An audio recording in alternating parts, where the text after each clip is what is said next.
नमस्कार दोस्तों, स्वागत है आपका मेरे चैनल हेमू व्लॉग्स में। ये वीडियो है पार्ट 4 जो होगा ओमकारेश्वर का, जो कि खंडवा डिस्ट्रिक्ट का एक नगर है। सबसे पहले बात कर लेते हैं यहाँ आने वाले रूट की।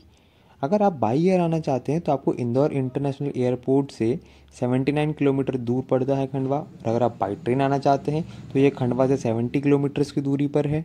और अगर आप बाई रोड आना चाहते हैं तो आप इंदौर और खंडवा दोनों से ही आ सकते हैं, जहाँ से इंदौर से आपको बाई बस या बाई कार को 17 किलोमीटर्स की दूरी तय करनी होगी और खंडवा से आपको बाई बस या बाई कार 70 किलोमीटर्स की दूरी तय करनी होगी।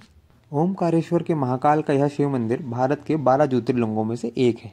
यहाँ खास बात यह है कि यहाँ पर माँ नर्मदा स्वयं ही ओम के आकार में बहती है।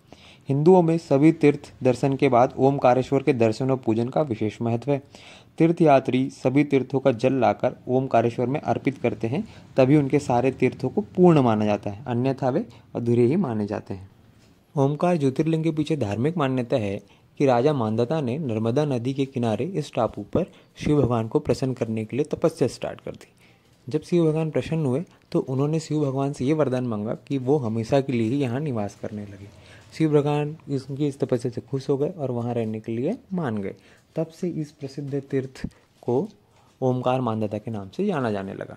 ओमकार शब्द का उच्चारण सर्वप्रथम सृष्टिकर्ता विधाता के मुख से हुआ। वेद का पाठ इसके उच्चारण के बिना नहीं होता है। इसमें 68 तीर्थ है। यहाँ 33 कोटि देवी देवता परिवार सहित निवास करते हैं। तो इसी ओमकार नाम से भगवान शिव के इस तीर्थ स्थल का नाम ओमकारेश्वर पड़ा। अब बात कर लेते हैं ओमकारेश्वर के परिक्रमा पथ की। ओमकारेश्वर में ओमकार पर्वत का परिक्रमा पथ लगभग 7 किलोमीटर लंबा रास्ता है, जो कि एक पक्की सीमेंट का बना हुआ है। रास्ते भर में आपको मनोरम दृश्य देखने को मिलते हैं। इस मार्ग पर बहुत सारे मंदिर और आश्रम भी देखने को मिलते हैं, जिनमें हैं ऋण मुक्तेश्वर महादेव, गौरी सोमनाथ मंदिर, राधा कृष्ण मिशन साधना कुटीर, शिव प्रतिमा मंदिर और ओमकार मठ और पाताली हनुमान मंदिर। ओमकारेश्वर मंदिर के दक्षिण में ही स्थित है ममलेश्वर मंदिर।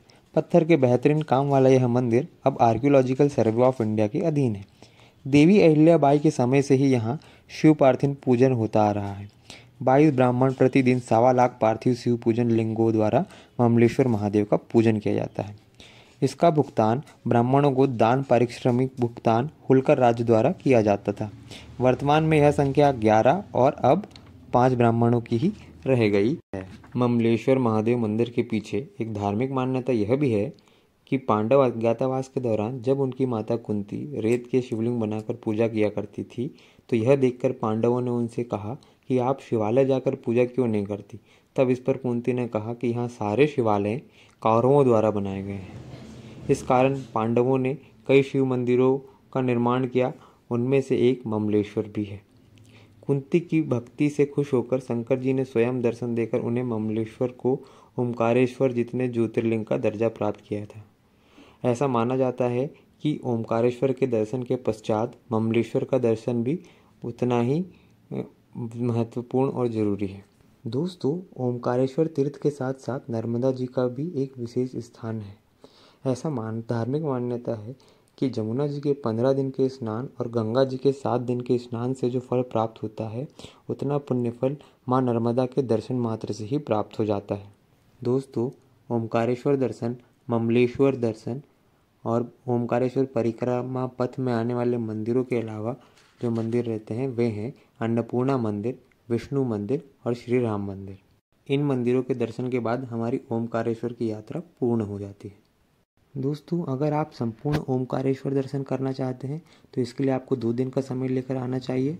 और अगर आप इंदौर से आ रहे हैं तो इसमें आपका जो कुल खर्च होने वाला है वो लगभग 1200 से 1500 रुपये तक का कुल खर्च आपका होगा, जिसमें आपका पेट्रोल, खाना, रहना सारा इंक्लूडेड है। तो फ्रेंड्स, कैसी लगी आपको ये हमारी ओमकारेश्वर की वीडियो? अगर अच्छी लगी हो तो चैनल को सब्सक्राइब जरूर कर दीजिएगा और लाइक ज़रूर कर दीजिएगा और साथ ही साथ कमेंट में करके हमें ज़रूर बताइएगा कि अगला वीडियो हम किस टॉपिक पर बनाएं। वीडियो वॉच करने के लिए थैंक यू।